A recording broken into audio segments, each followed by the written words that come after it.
Apa kabar Pak Dr. Ubedillah Anwar? Luar biasa sore ini. Wah, luar biasa. Pak Dokter, kali ini saya secara pribadi Ya. ingin menggali Hmm. dan ingin banyak belajar dari Pak Dokter, karena yang saya tahu Pak Dokter adalah seorang penulis yang produktif, baik itu artikel maupun buku.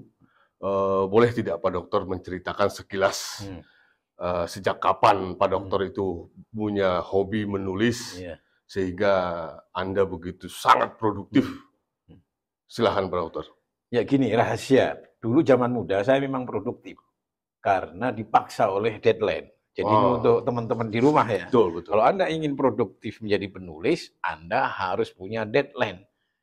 Dan kalau Anda tidak sanggup memberikan deadline untuk diri sendiri, Anda harus rela dan ikhlas dikasih deadline orang lain. Apalagi dikasih duit. Nah, itu pasti. Pasti itu. Ya. Tapi secara latar belakang begini, Pak Asep. Saya itu lahir di suatu daerah yang oleh masyarakat di situ itu dikasih tanda kutip ya. Predikat itu desa santri. Desa santri. Artinya gini, itu di mana Pak persisnya? Di Baurno Bojonegoro. Baurno Bojonegoro. Ya, betul. Artinya saya dari kecil itu sudah diakrabkan oleh orang tua saya untuk mengenal beberapa literatur pesantren. Betul. Atau kitab kuning lah orang mengenal. Jadi saya kecil itu sudah akrab dengan kitab kuning. Kitab-kitab kuning. Ya. Nah, cuman gini, di kampung itu yang sekolah akademik kayaknya cuma bapak saya. Saat itu tahun berapa itu, Pak? Tahun 80 70 akhir. Oh ya? Udah tua berarti. Udah tua betul. Generasinya sudah. Saya memahami orang tua saya, terutama bapak saya itu ingin jangan memahami kitab kuning saja. Nah, sehingga saya bapak saya bercita-cita bagaimana kalau memahami ilmu lain, bahasa Inggris lah dan ilmu lain. Maka bapak saya mengirim saya ke Gontor. Ke Pondok Gontor. Jadi Gontor ini kan pesantren yang 100% mengajarkan ilmu agama dan 100% ilmu umum lah, bahasa awamnya begitu. Tapi maksudnya di situ Gontor menolak dikotomi ilmu. Nah, siapapun. Nah, di sana saya belajar. Ada satu komunitas yang memfasilitasi saya untuk latihan di pondok modern. Di pondok modern, ya. Ini menarik nih Pak Dokter. Gitu. Jadi saya waktu itu usianya saya ingat saya 16 apa 17. Remaja lah. Remaja ya.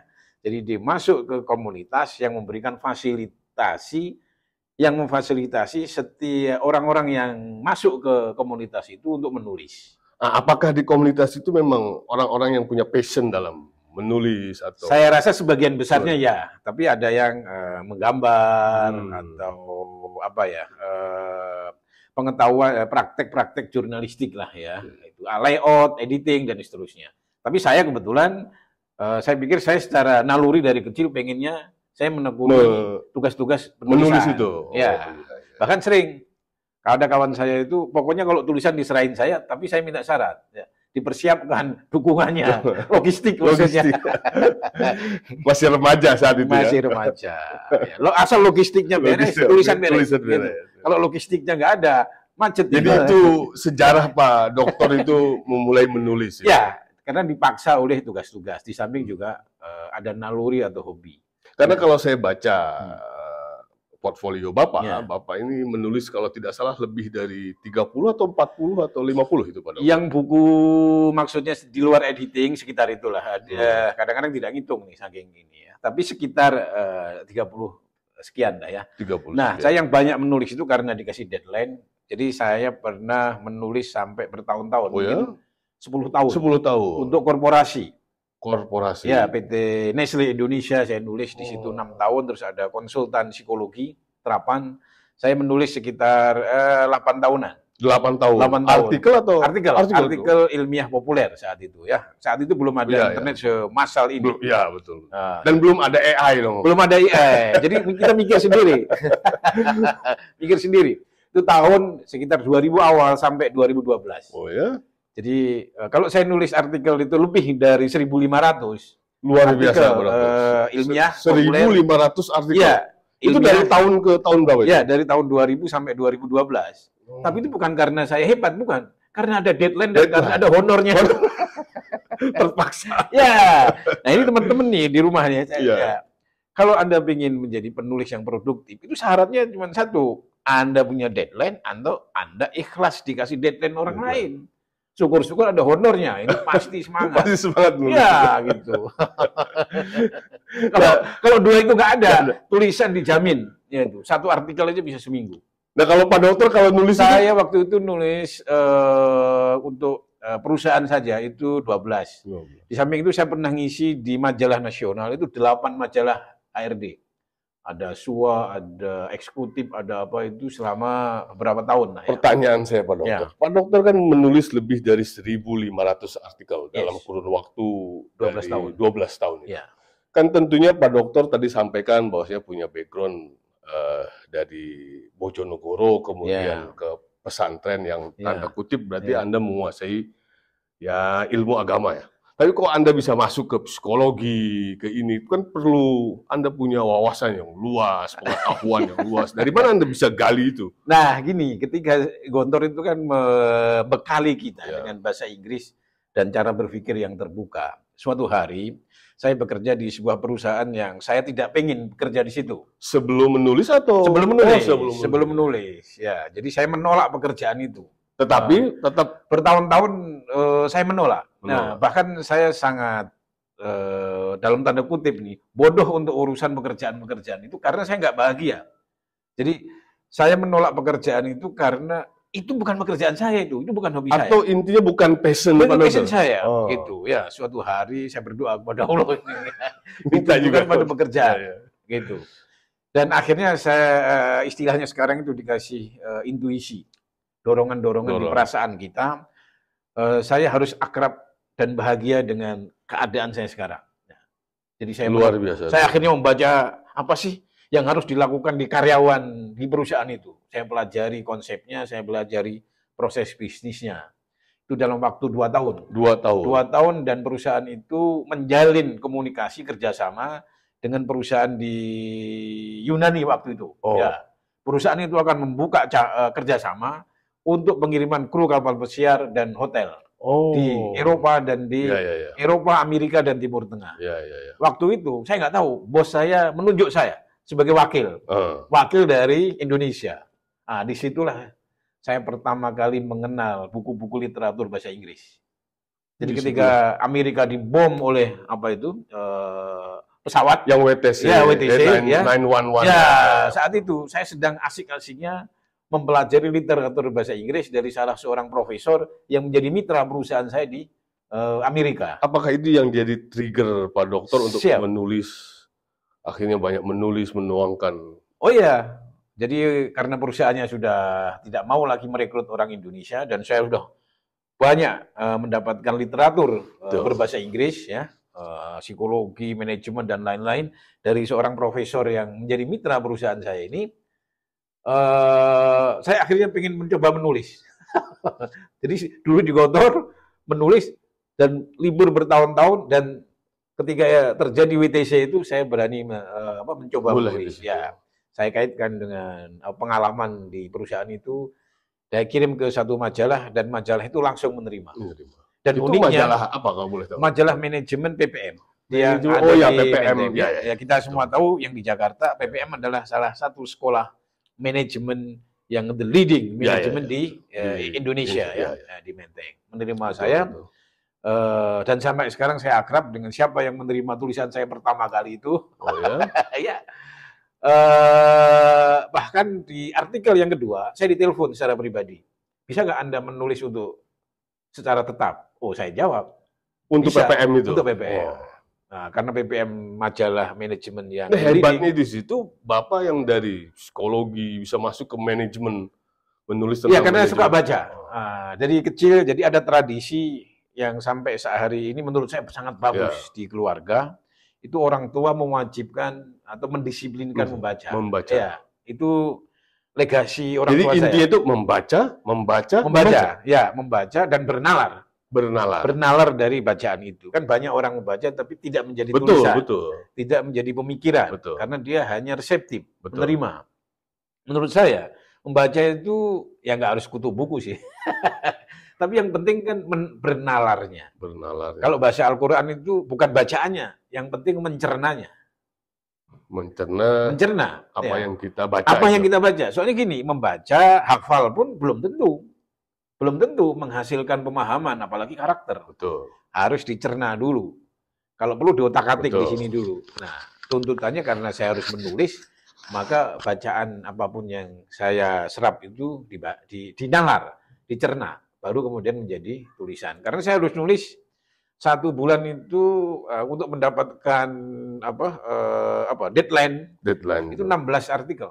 1 minggu? 1 bulan. Oh, 1 bulan? 1 bulan. Di luar artikel-artikel yang di majalah cetak waktu itu 8. Jadi 16 tambah 8. Itu saat Bapak menulis artikel itu, karena saya ada menemukan itu di buku Bapak, itu ada yang atas nama A.N. Ubaidi, dan terakhir ini Bapak menggunakan nama Ubaidillah Anwar. Oh ya, zaman dulu. Saya nggak tahu itu menutupi kejahatan apa? Jangan itu gitu ya. Tapi gini, saya mendengar saran orang. Saya lupa orangnya itu, sekarang saya cari nggak ketemu ya. Obed, gimana kalau Obed pakai nama panggilan? Oh iya, nama saya populer gitu ya. Sehari-hari panggilannya Ubaidi. Ubaidi. Ya, gitu. Nama lengkapnya Ubaidillah. Ubaidillah Anwar. Jadi saya pernah nulis buku-buku saya itu pakai nama Ain Ubaidi, mengikuti saran orang ya, dukunnya ini. Karena saya coba searching, misalkan Ubaidillah Anwar, ketemu itu Ain Ubaidi. Ya, zaman itu dukun saya yang membisiki agar saya memakai nama itu sebagai nama panggilan. Karena sehari-hari memang saya dipanggil Ubaidi. Ya, betul ya. Itu saya mulai nulis buku, mulai nulis artikel, tapi di bidang keilmuan ya, psikologi populer, psikologi populer, yang sekarang dikenal dengan istilah soft skill. Soft skill. Jadi sebagian hampir 90% tulisan-tulisan saya itu yang artikel, mau buku, itu kalau nggak soft skill, psikologi terapan atau agama pun lebih fokus ke, saya menyebutnya tasawuf progresif. Progresif. Jadi lebih di ini kan. Tasawuf itu kan penyucian jiwa. Tetapi penyucian jiwa itu kan ada orang yang secara pasif menyucikan jiwanya, takut sama dunia. Tapi kalau saya enggak, saya ingin dunia yang tidak sempurna dengan kesempurnaan ini, kita hadapi bersama-sama. Jadi tasawuf itu nggak mesti orang harus lari dari dunia untuk mensucikan diri. Justru kita berlebur di realitas yang padat ini. Terkadang ada berantem, terkadang ada kurang di sana, terkadang ini betul. Kan tidak harus sempurna untuk menjadi orang bagus gitu ya. Nah, itu aja itu. Jadi sebenarnya tasawuf progresif itu tasawuf yang menolak manusia menjadi manusia yang sempurna. Jadi sempurna. Maksudnya itu. Jadi ya kita seperti apa adanya. Istilahnya gini, life want your progress, not your perfection. Not your perfection. Ya. Kita hidup ini menginginkan kita progres kita saja. Dengan pengalaman pahit, enak gitu. Betul. Tidak menginginkan kita harus menjadi makhluk yang sempurna seperti malaikat kan. Nah itu. Kenapa? Perfection itu kadang-kadang menghalangi kita. Punya ide sikat. Toh salah juga sesempurna apapun.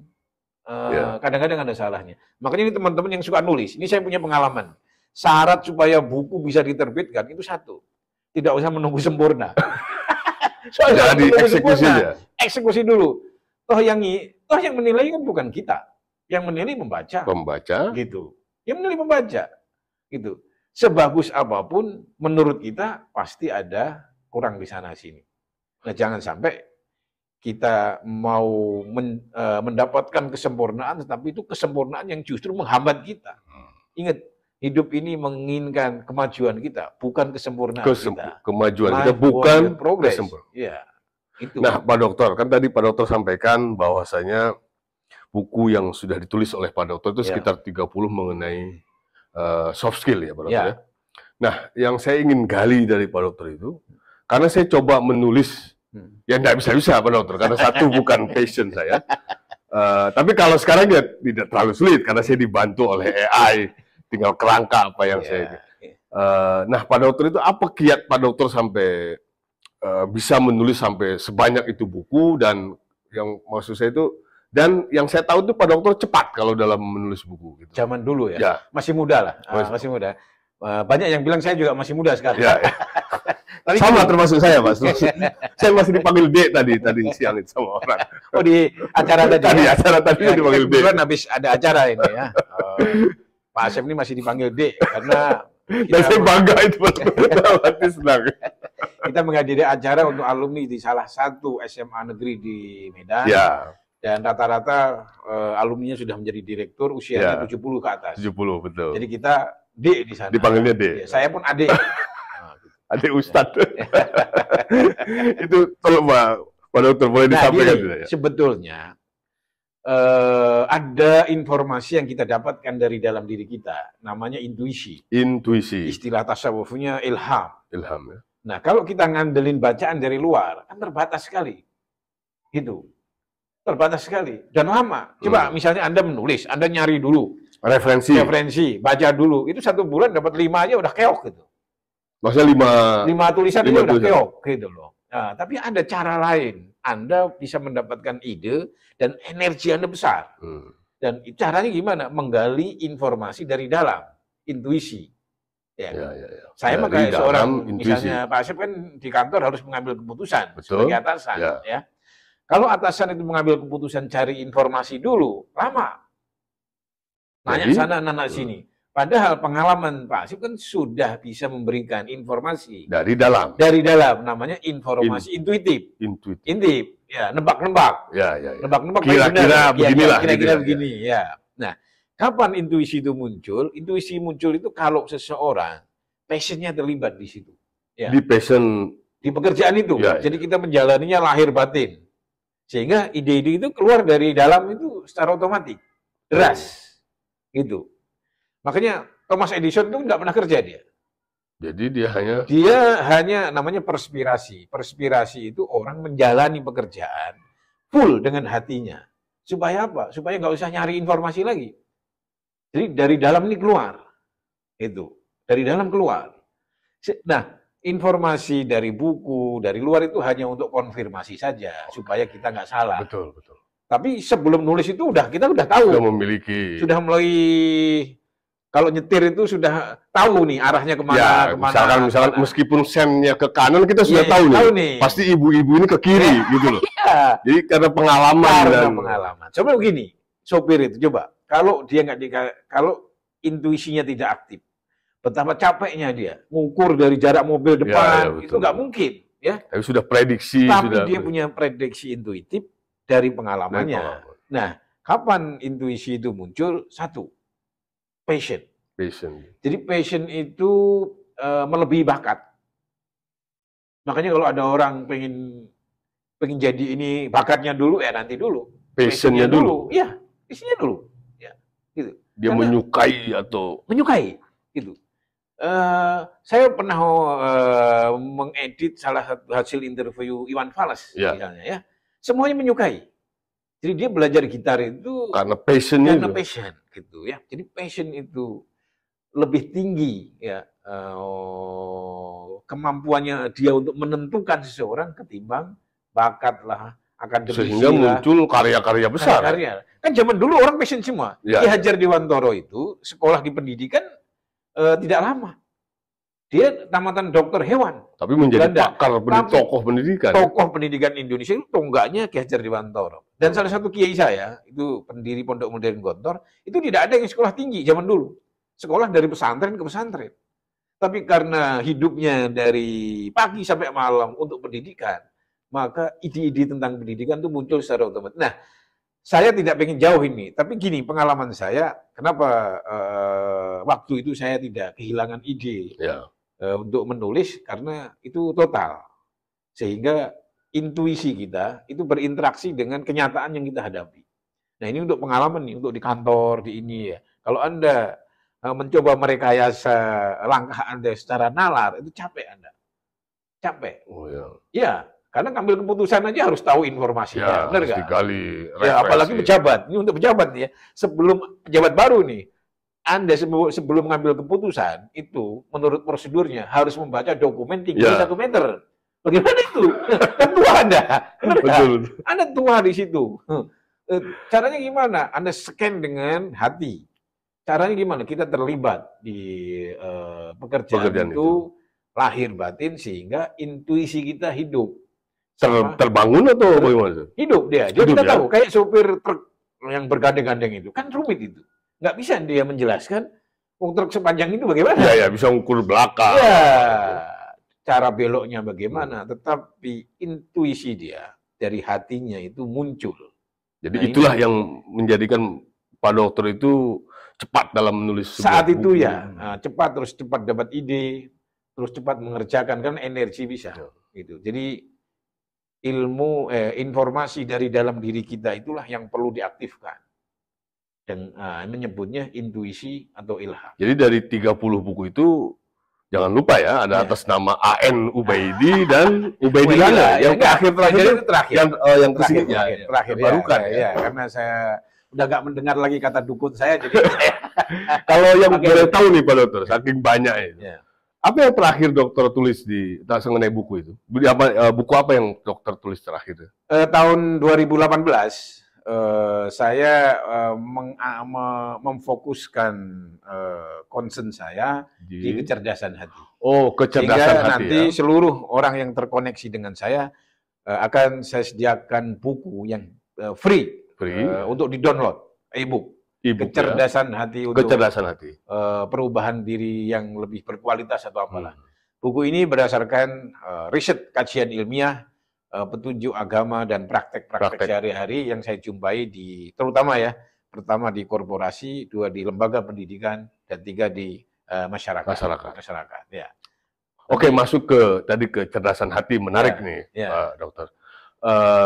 Ide besar tentang kecerdasan hati, apa yang bisa Pak Dokter gambarkan di sini? Ya, pertama gini, Pak Syed, kecerdasan hati itu bukan ilmu baru.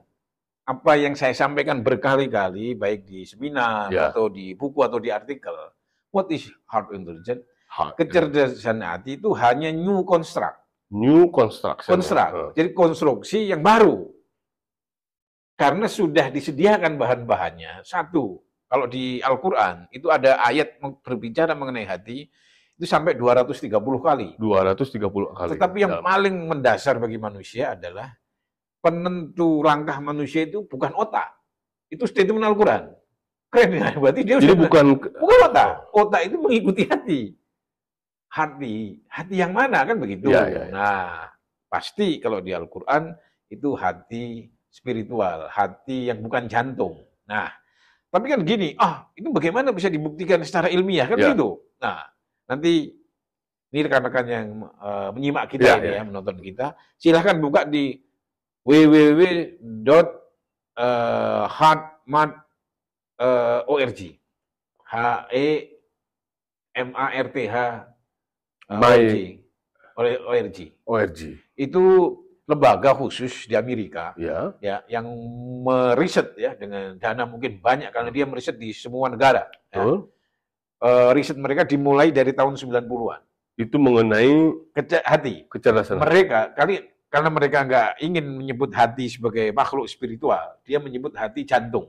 Hati itu jantung. Jantung. Dan mereka firm 1000% dengan kesimpulan bahwa jantunglah yang menjadi koordinator seluruh organ jiwa manusia dan organ fisik manusia. Gitu. Jadi otak kita tergantung kondisi jantung. Nah, dia bisa membuktikan itu secara ilmiah. Kalau jantungnya getarannya itu zigzag, otak pasti kacau. Dan ketika dipakai untuk mengambil keputusan, misalnya seorang profesional, keputusannya bisa error. Betul. Nah, kita semua mengalami itu. Betul. Gitu ya. Otak kita bisa gagal untuk mengingat, kecuali ingat utang ya, itu pasti ingat ya. Atau duit kita diutangi orang, itu ingat. Atau kejahatan seseorang, itu pasti ingat ya. Kenapa kejahatan seseorang kepada kita itu otak kita tidak bisa melupakan? Karena saat itu kita mendengarnya dengan emosi di hati sini, gitu. Kan orang Pak Asep pernah jatuh cinta pertama belum? Berapa kali? Ya, coba ini. Pemirsa di rumah ini, ingat-ingat, ada nggak manusia yang bisa melupakan peristiwa, detail peristiwa di cinta-cinta pertama, gitu, ya kan? Orang yang cepat lupa pun pikirannya itu bisa ingat segalanya, gitu. Kenapa? Karena dia mengingatnya dengan emosi yang tinggi di hati, gitu. Jadi itulah kenapa riset tadi ingin meyakinkan kepada seluruh lembaga pendidikan di dunia. Bahkan mereka sudah menantang dalam kutip ya, tahun 90 itu ya. Jantunglah yang menjadi motor. Yang menjadi ini, bahwa jantung itu tidak bisa dikasih bahwa jantung itu tidak dikasih fasilitas sekaya otak, itu yes. Kan yang berpikir, yang bermemori, kreativitas itu otak. Ada di otak ya. Bahkan kalau bahasa ulama-ulama tasawuf, itu udah selesai. Saya berbicara di beberapa tempat, itu saya kasih tahu. Soal jantung dan hati itu, saya tidak perlu menambahkan satu huruf pun penjelasannya. Kenapa? Imam Ghazali, Khalifah Ali bin Abu Thalib, sampai ulama-ulama terakhir ini, 1000 tahun yang lalu, mereka sudah memberikan penjelasan yang kalau dijejer, itu bermeter-meter mengenai hati. Mengenai hati. Mengenai hati. Jadi selesai sudah dibahas. Imam Ghazali itu sampai bisa menggambarkan, di jantung Anda itu ada lubang kecil yang menjadi pusat roh. Jadi lalu ada hubungan yang nggak bisa dijelaskan oleh manusia. Kenapa jantung dan emosi itu berhubungan, gitu. Kalau orang marah, itu pasti logiknya hilang. Hilang, ya betul. Itu udah 1000% terjadi. Akal sehat itu hilang, ya. Makanya dalam hadisnya Nabi, al-ghadabu yuzilul aqla. Jadi ketika orang dikuasai emosi negatif, mau dia profesor, mau apapun, inteleknya hilang. Itu kan sulit dijelaskan. Betul. Gitu. Ya. Disitulah butuh kecerdasan. Butuh kecerdasan hati. Intuisi itu berkaitan dengan kecerdasan hati. Tapi sekali lagi ya, ketika kita bicara kecerdasan hati, teman-teman, tidak berarti otak itu tidak penting. Ini keliru besar. Sering ada pertanyaan ke saya, Pak, berarti otak nggak penting? Ya salah, saya bilang. Makanya ada ungkapan, pergilah kamu dengan sepenuh hatimu, tapi jangan lupa bawa otak. Bawa otak.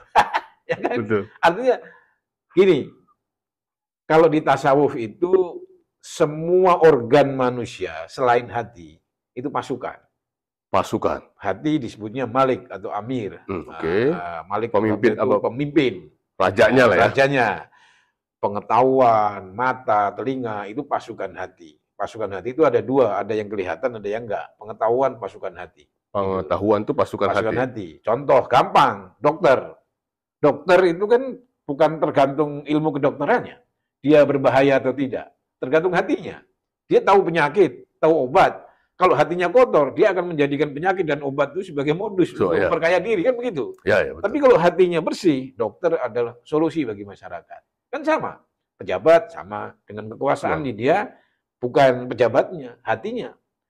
Kalau hatinya bersih, tanda kutip, kekuasaan itu akan menjadi pelindung bagi publik. Tapi kalau enggak, publik akan disedot, dimanipulasi, dirampas kekayaannya untuk kekayaan diri, kan tergantung hatinya. Jadi, itu hati. Ya.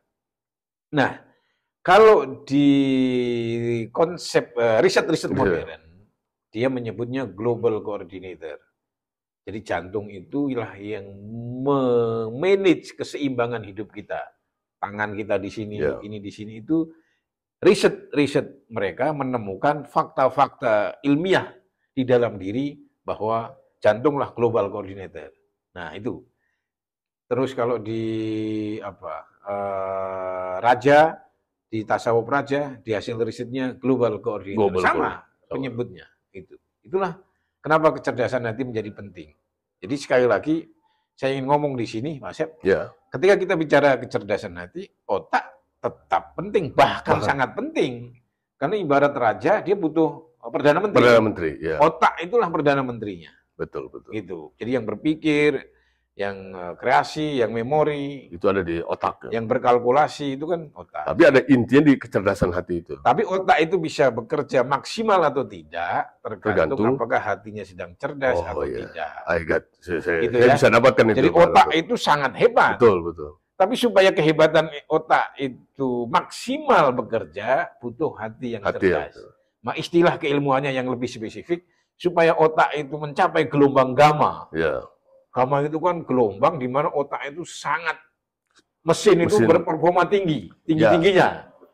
Supaya otak itu mencapai performa tinggi harus di hati yang cerdas. Tidak mungkin hati yang sedang gelap, misalnya, sedang malas-malesan, tidak punya passion tadi, otak bisa mencapai gelombang gamma, tidak mungkin. Dan ini dikuatkan oleh pengalamannya Thomas Edison. Kan dia ditanya itu. Bro, mungkin begitu kali ya, wartawan ke Thomas Edison itu. Menurut Anda orang jenius itu apa syaratnya? Yang mengagetkan, 1% inspirasi. 1%, only 1%. Kecerdasan, ya, dapat ide baru, ya. Sisanya 99% perspirasi. Perspiration itu keterlibatan hati yang total dalam sebuah aktivitas, gitu. Jadi ketika seseorang itu terlibat secara total dalam aktivitasnya, dalam waktu 2 tahun, 5 tahun pasti pinter. Itu. Kalau perspirasinya muncul, keterlibatan intuisinya hidup. Kan Pak Asep punya pegawai, ya kan? Lihat pegawai. Kalau dia ke kantornya itu dengan totalitas hati, 2 tahun dia pinter. Ya. Tapi kalau ke kantor itu hanya dengan fisiknya saja, 10 tahun, 20 tahun pun komputer masih... Ya itu saja. Gitu, ya, bahkan ada di salah satu kantor pemerintah itu yang mewah, ada beberapa pegawainya yang nggak bisa hanya sekedar menulis surat MS Word. Bayangkan itu. Padahal kalau dia mau belajar, ya nggak usah seminggu, 3 hari aja bisa. Gitu. Ya kan? Iya, betul. Pak Dokter, menarik sekali. Pak Dokter tadi mulai dari menulis artikel dari sejak usia 16-an. Ribuan artikel sudah ditulis, kemudian 30 buku lebih tentang soft skill dan kecerdasan hati gitu Pak Dokter. Yang saya tahu pun Pak Dokter adalah seorang trainer, kemudian seorang facilitator. Dan kalau boleh tahu Pak Dokter itu sejak kapan Pak Dokter menjadi seorang trainer, facilitator, pembicara dalam seminar atau karena yang saya tahu Pak Dokter banyak mengisi di beberapa korporasi atau mungkin pada tahun dia di atas 2012-an. 2012. Ya mulai 2013 kali ya. Saat itu saya diminta oleh salah satu organisasi perdagangan di Indonesia untuk menjadi utusannya mengikuti training di ILO. Di ILO International Labour Organization ya. Di PBB ya. PBB, jadi saya menjadi salah satu fasilitator untuk ILO di Indonesia. Dan sampai hari ini kayaknya belum ada surat pemecatan. Ini masih berjalan. Jadi kalau nggak ada pemecatan berjalan. Nah, cuman basic saya pada saat saya di pesantren itu juga menjadi modal. Kan di pesantren itu orang dipaksa harus apa itu namanya khutbah latihan berbicara atau public speaking ya. Public speaking. Kalau di luar kan bayar jutaan public speaking. Kalau di pesantren orang boleh berlatih public speaking sak modar-modarnya sampai secapek-capeknya. Dia boleh gitu. Itu pengalaman yang menurut saya bagus. Jadi ketika saya diminta ILO untuk menjadi salah satu fasilitatornya, pengalaman itu memberikan modal yang bagus. Hanya beda audien aja. Itu jadi sejarahnya itu Pak Dokter tuh beda audien ya. Jadi di sini aja. Jadi ILO kemudian setelah itu karena buku-buku saya itu dan artikel saya itu banyak korporasi yang minta saya untuk memberikan training di bidang pengembangan soft skill. Soft skill itu. Soft skill ya. Itu kaitannya tentunya dengan leadership dan soft skill itu sebenarnya 3. Kalau yang saya pelajari dan yang saya promosikan sampai saat ini. Pertama, soft skill itu terkait dengan how we develop ourselves. Makanya ada self-empowerment. Self-empowerment. Jadi bagaimana seseorang itu punya kemandirian. Kalau di Indonesia ini sangat cocok. Punya kemandirian. Untuk mengembangkan diri. Jadi nggak usah nunggu kantor. Namanya career security. Kalau kita ini hidup di negara maju, ya kantor itu akan mengembangkan kita. Gajinya cukup, liburnya cukup, benar nggak? Kalau di Indonesia, ya mohon maaf ini ya, kantor yang bisa seperti itu berapa persen? Ya, bahkan ada kasus ini, sebagian besar sarjana kita tidak menemukan pekerjaan, sekedar pekerjaan yang sesuai dengan jurusannya, gitu. Dengan bidangnya ya. Bidangnya, ini kan masih jomplang, gitu. Sehingga harus ada self development itu. Iya, ibaratnya kalau kata kiai saya, Anda ditaruh di neraka sekalipun itu harus bisa berkembang gitu kan, itu ungkapan motivatif sebetulnya ya. Di kantor kita itu nggak ada yang ideal, kecil lah yang ideal.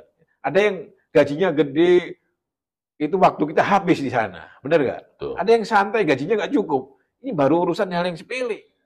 Jadi pertama itu apa self empowerment harus muncul. Seseorang harus punya self empowerment dan itu pas untuk kondisi medan di Indonesia ya. Anda bekerja dimanapun di Indonesia ini, mau di BUMN, mau di swasta, harus punya sense of self empowerment. Jadi kemampuan untuk mengembangkan dirinya secara sendiri. Secara mandiri. Tidak syukur-syukur kantornya ngasih fasilitas, itu hanya sunnah lah istilahnya. Ya, syukur-syukur itu. Ya. Nah, yang kedua, Pak Dokter? Yang kedua, itu communication and kolaborasi. Communication and collaboration. Kan sekarang ini kan era kolaborasi dan betul, komunikasi. Betul. Sebagian besar kita punya persoalan di situ. Di komunikasi dan bagaimana kolaborasi. Berkomunikasi? Ya, yang ada kan ngambek, yang ada debat. Ya, jadi betul. kita semua ini sekolah tidak mengajari kita bagaimana kita berkomunikasi dan membangun kerjasama dengan orang lain. Ya, makanya pelajar-pelajar itu kan banyak tawuran. Kenapa? Kemampuan komunikasinya lemah. Diledek, batu yang keluar. Gitu kan? Betul. Ah, itu. Jadi komunikasi. Nah, saya melihat Barat bagus di sini. Nggak tahu ya di kehidupan nyatanya. Ya. Tapi di film sangat bagus.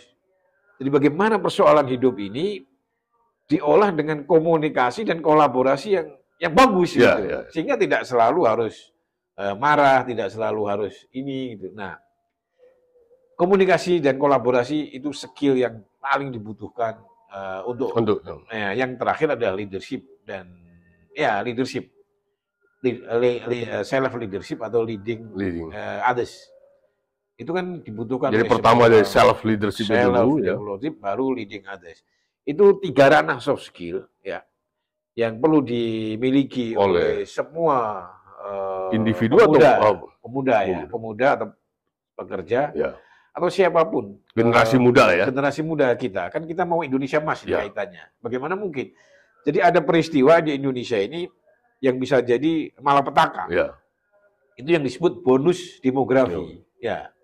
Bonus demografi itu akan menjadi rezeki besar bagi Indonesia kalau di 2045 nanti ya pemudanya siap dengan skill baru, soft skillnya bagus, tekniknya skill, pemerintahnya juga siap. Siap itu. Ya. Tapi menjadi malapetaka. Kalau soft skillnya nggak siap, pemerintahnya tidak juga mampu menyediakan ruang-ruang berprestasi bagi generasi Indonesia.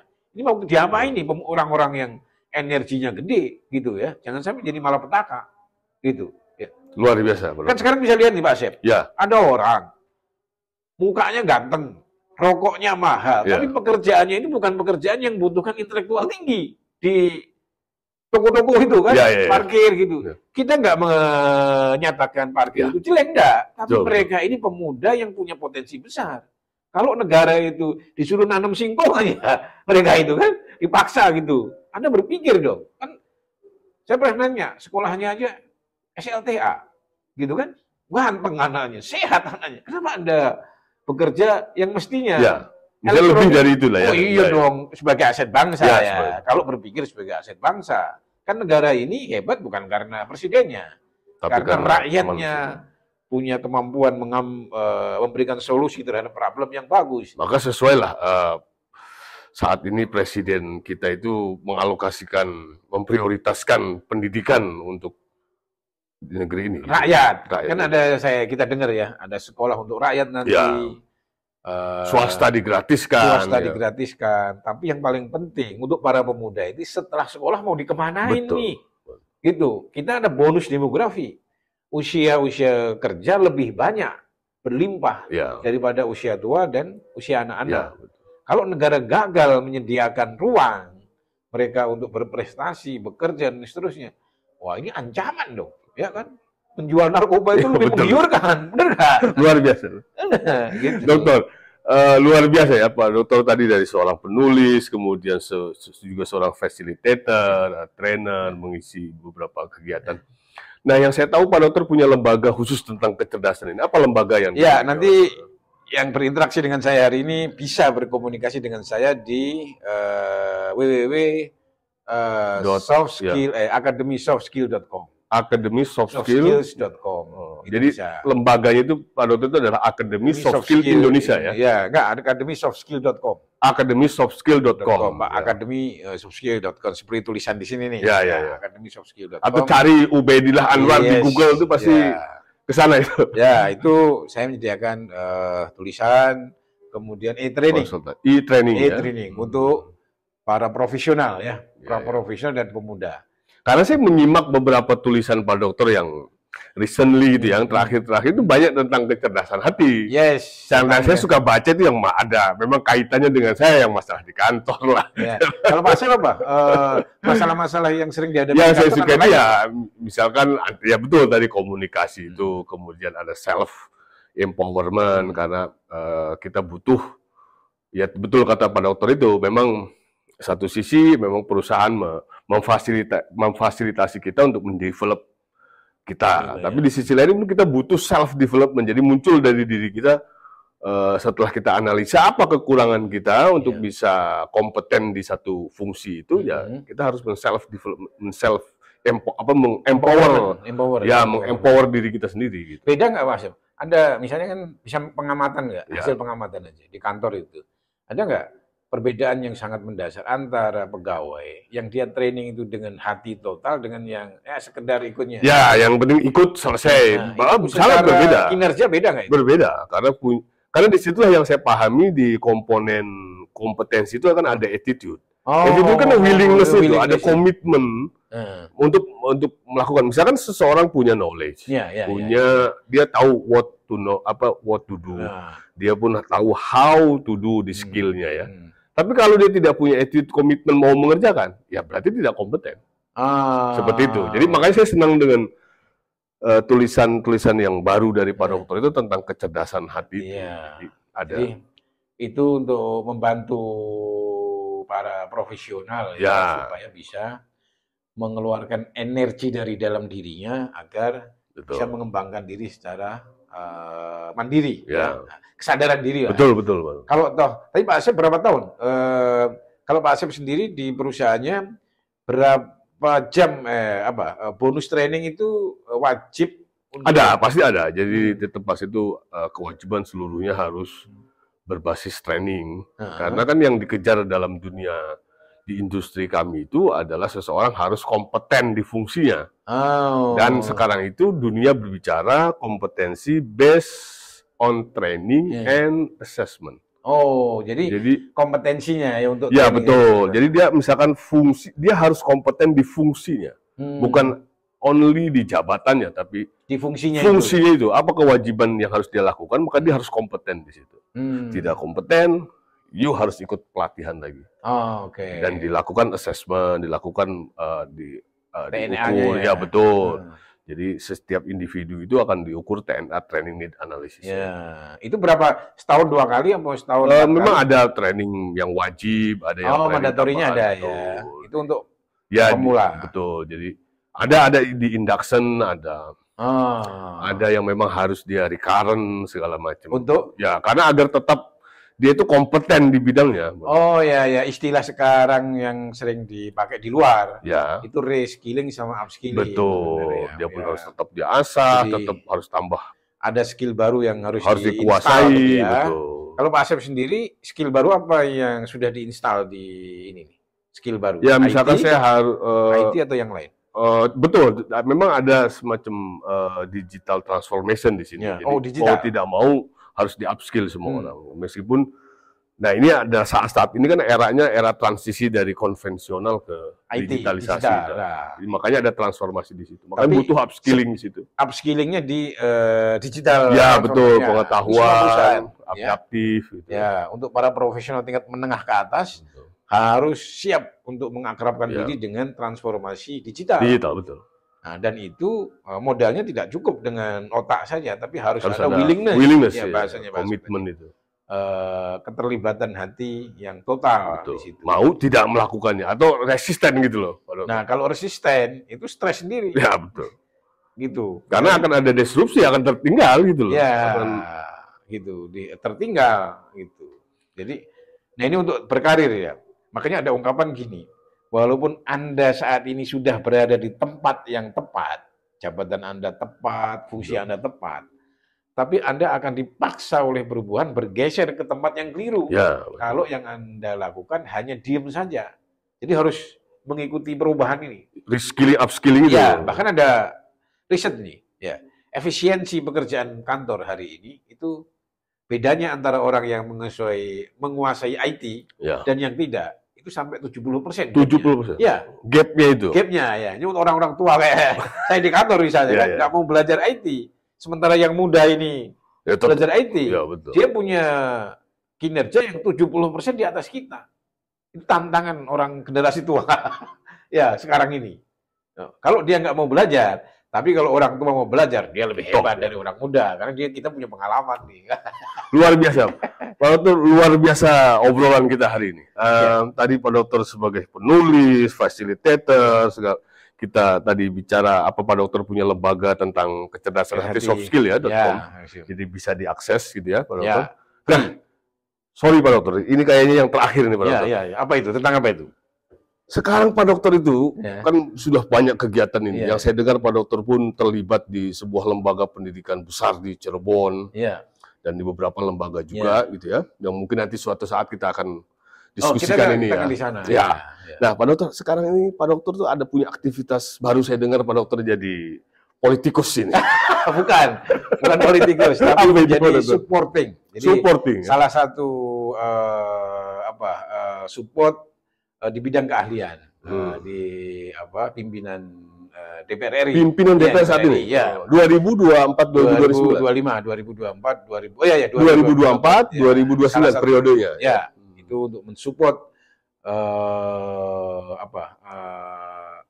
performa salah satu pimpinan DPR RI di bidang orkestra. Tapi gini, kenapa saya masuk ke sini itu? Jadi saya 5 tahun terakhir itu diamanati oleh Kiai Imam Jazuli LCMA, itu salah satu pengasuh pondok pesantren terbesar di Cirebon, untuk membantu menyiapkan sekolah pendidikan politik bagi para santri. Sekolah pendidikan politik para santri. Karena ini karena santri itu mestinya mengambil bagian yang penting dari porsi yang lebih besar pembangunan Indonesia ini gitu. Jangan sampai santri malah dulu waktu ada zaman Belanda dia di depan, tapi ketika Indonesia merdeka malah terpinggirkan di situ. Salah satu yang diamati oleh pengasuh pondok pesantren Bina Insan Mulia adalah karena lemah di politik, selain juga lemah di ilmu-ilmu kauniyah. Ya, seperti aspal, hutan. Jadi santri nggak boleh hanya tahu hadis, kemudian ceramah nyalain orang. Itu santri zaman dulu. Santri zaman sekarang nggak boleh gitu. Kalau nyalain orang Pak, burung juga bisa sebetulnya. Santri harus belajar ilmu-ilmu kauniyah. Eksak gitu ya, ilmu-ilmu eksak. Ilmu yang dibutuhin masyarakat, selain juga ilmu-ilmu syariah. Ayat, tafsir gitu ya. Nah, sekarang Pak Dokter jadi aktifnya itu bagaimana? Nah, setelah itu saya 5 tahun menjabat sebagai direktur sekolah pendidikan politik. Menjabat sebagai direktur pendidikan politik. Pesantren Bina Insan Mulia. Bina Insan di Cirebon itu. Cirebon. Luar biasa. Yang sekarang sepakat bergabung dengan Partai Kebangkitan Bangsa. PKB. Saya tidak ikutan itu. Oke, Kebangkitan Bangsa, dan di Partai Kebangkitan Bangsa inilah saya banyak terlibat di pelatihan dengan sekolah pendidikan politik yang Bina Insan Mulia. Itu. Nah, itu ceritanya kenapa saya sekarang ini ada kegiatan baru, padahal sudah tua, mestinya pensiun, tapi malah baru ya di kegiatan politik ya, khususnya di supporting keahliannya. Jadi Pak Dokter ini ngantor tiap hari sekarang di mana ini? Di DPR. Di DPR RI. Jadi Pak Dokter Ubed ini sekarang di DPR RI sebagai tenaga ahli ya, staf ahli ya. Staf ahli pimpinan DPR RI periode 2024-2029. Begitu Pak Dokter? Ya. Terima kasih Pak Dokter. Kayaknya sepertinya azan sudah berkumandang waktu kita. Oke, terima kasih Pak Dokter. Sampai jumpa dengan kami di sini. Semoga bermanfaat. Kita berjumpa lagi perbincangan yang menarik ini dengan Pak Dokter H.C. Ubedillah Anwar. Terima kasih. Sampai jumpa.